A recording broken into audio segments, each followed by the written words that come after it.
नमस्कार, मैं रवीश कुमार। 4000 से अधिक घर, दुकान और स्कूल वगैरह तोड़े जाएंगे। क्या आपको पता है कि अतिक्रमण हटाने की इतनी बड़ी कार्रवाई हो रही है? दिल्ली से 280 किलोमीटर दूर हल्द्वानी में हजारों घर तोड़े जाने हैं। यहां के लोग उत्तराखंड के हाई कोर्ट में मुकदमा हार गए हैं। रेलवे अपनी जमीन को खाली कराने का मुकदमा जीत गई है। इसके बाद इस जगह को खाली कराने का नोटिस भी दिया गया है। यह नोटिस अखबारों में भी छपा है कि रेलवे विभाग की जमीन पर जो भी अतिक्रमण किया गया है उसे 1 सप्ताह के भीतर खाली कर दें, वरना हाईकोर्ट के आदेश के अनुसार ध्वस्त कर दिया जाएगा। इस इलाके में अल्पसंख्यक समुदाय के लोग रहते हैं, मगर केवल वही नहीं रहते, बहुसंख्यक समुदाय के लोग भी रहते हैं। उनकी संख्या तुलनात्मक रूप से काफी कम है। अतिक्रमण के नाम पर वर्षों से रहते आए इन लोगों के घर अब टूट जाएंगे। यह बस्ती अवैध घोषित की जा चुकी है। वर्षों से रेलवे की जमीन के किनारे लोग बसते रहे हैं। इन्हें केवल अतिक्रमण के नजरिए से देखा जा रहा है, एक कानूनी समस्या के रूप में, जिसका समाधान केवल अदालती आदेश ही लगता है। इसलिए अब इनके घरों को तोड़ा जाना रुक नहीं सकता और लोगों को गलत नहीं लगेगा। लेकिन जिनके घर तोड़े जाएंगे, जो बेघर हो जाएंगे, उनका क्या होगा? जब हमने स्थानीय अखबारों में छपी खबरों को पढ़ना शुरू किया तो इसका कोई जिक्र नहीं। इतने हजार लोग हटाए जा रहे हैं, उनके घर तोड़े जाएंगे, लेकिन उन्हें कहां बसाया जाएगा इसका कोई जिक्र नहीं। यहां के लोग चाहते हैं कि उनकी आवाज सुनी जाए, इसलिए कभी कैंडल मार्च कर रहे हैं तो कभी धरना प्रदर्शन। हल्द्वानी के इस इलाके में हाहाकार मचा हुआ है। अमीरों की बस्ती में भी अतिक्रमण है, मगर उनके इलाके में अतिक्रमण हटाने की ऐसी जल्दी बहुत कम दिखाई सुनाई देती है। गरीबों के घर अतिक्रमण और अवैध करार दे दिए जाते हैं। ऐसी बस्तियों को देखने का नजरिया हमारा इसी तरह बना दिया गया है। किसकी बस्ती टूटेगी इसे राजनीति भी तय करती है, और किसकी नहीं टूटेगी यह भी राजनीति तय करती है। कोर्ट के आदेशों से भी तय होता है। दिल्ली में जब लोगों ने कानून तोड़कर अपने घरों के ऊपर एक मंजिल और जोड़ ली तो डबल स्टोरी को मान्यता देने का लंबा आंदोलन चला और मान्यता दी गई। मगर राजनीतिक रूप से कमजोर और आर्थिक रूप से दुर्बल लोगों की बस्तियां कानून की चपेट में आसानी से आ जाती हैं। मध्य प्रदेश के खरगोन में हिंसा की एक घटना के बाद तुरंत अवैध बताकर बुलडोजर चला दिया गया। इस होड़ में उनका भी मकान गिरा दिया गया जिन्होंने प्रधानमंत्री आवास योजना के तहत घर बनाया था। दिल्ली के जहांगीरपुरी में भी अतिक्रमण हटाने की कवायद चल रही थी, मगर प्रशांत भूषण और दुष्यंत दवे जैसे वकील सुप्रीम कोर्ट चले गए। अतिक्रमण पर रोक लगी, गरीब लोगों के घर बच गए। क्या हल्द्वानी के हजारों लोगों का घर बच सकता है? याद कीजिए उस समय क्या हुआ। चीफ जस्टिस का आदेश था कि अतिक्रमण पर रोक लगे, मगर आदेश का पालन तुरंत नहीं हुआ। कारण बताया गया कि आदेश की कॉपी नहीं मिली है। दिल्ली में सुप्रीम कोर्ट है, दिल्ली में जहांगीरपुरी। जब वकील दुष्यंत दवे ने चीफ जस्टिस को जानकारी दी कि इससे गलत संदेश जा सकता है, तब चीफ जस्टिस ने सुप्रीम कोर्ट की रजिस्ट्री के अधिकारियों को आदेश दिया कि तुरंत अफसरों को आदेश के बारे में बताया जाए और अतिक्रमण हटाने की कार्रवाई रोकी जाती है। 2010 में सुदामा सिंह केस में दिल्ली हाईकोर्ट ने फैसला दिया कि किसी बस्ती को उजाड़ने के क्या नियम होंगे और उन्हें फिर से बसाना भी होगा। तब फिर यही हल्द्वानी में क्यों नहीं हो सकता है? इसके बिना वहां घर कैसे तोड़े जा सकते हैं? हल्द्वानी के हजारों घर तोड़े जाएंगे। इस सर्दी में जरूर इन्हें नोटिस दिया गया है, मगर 1 सप्ताह का नोटिस क्या काफी है? 2019 में दिल्ली हाईकोर्ट ने अजय माकन बनाम भारतीय संघ के केस में विस्तृत फैसला दिया है, जिसमें कहा है कि हटाने से पहले प्रभावितों को अपना पक्ष रखने का अवसर दिया जाएगा।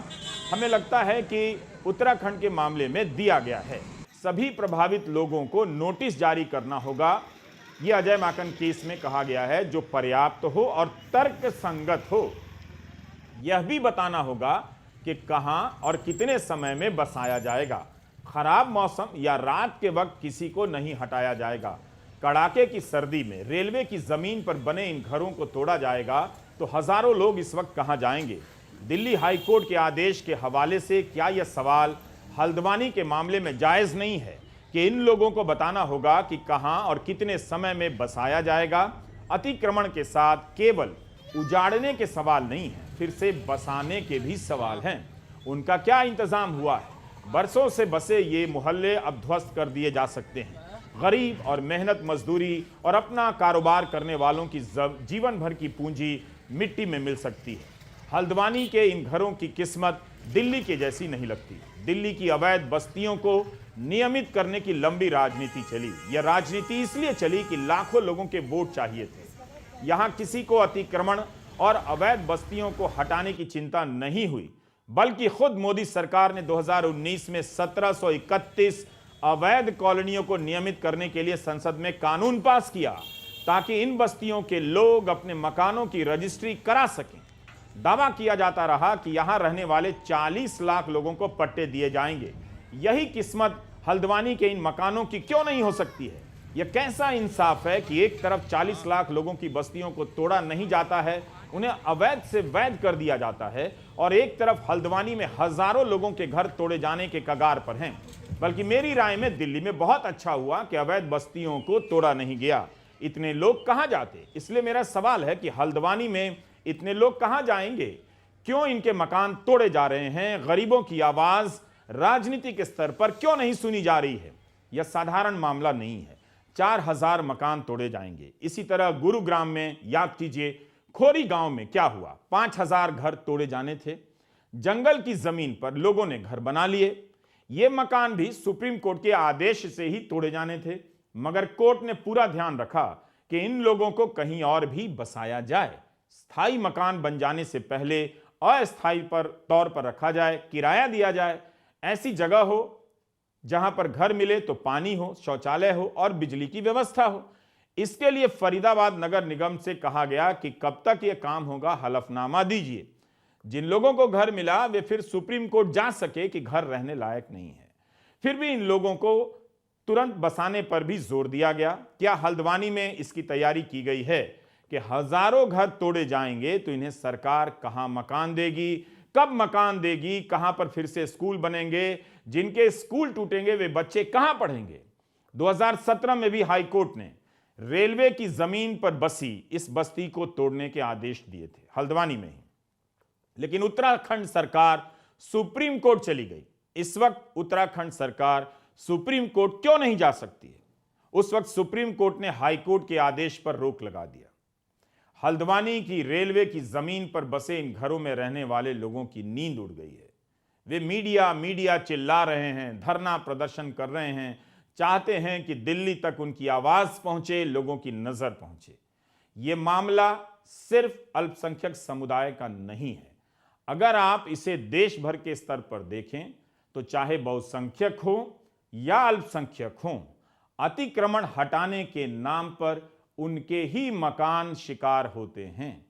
अमीर लोगों के मकानों में इस तरह की एक मुश्त कार्रवाई आपको बहुत कम नजर आएगी। उनके मसले को, हल्द्वानी के लोग यही चाहते हैं कि उनके मसले को मानवीय आधार पर देखा जाए। पहले के अतिक्रमण पर जो रोक लगाई गई है और फिर से बसाने की जो व्यवस्थाएं हैं, जो आदेश हैं, उसके आधार पर भी देखा जाए। नमस्कार, मैं रवीश कुमार।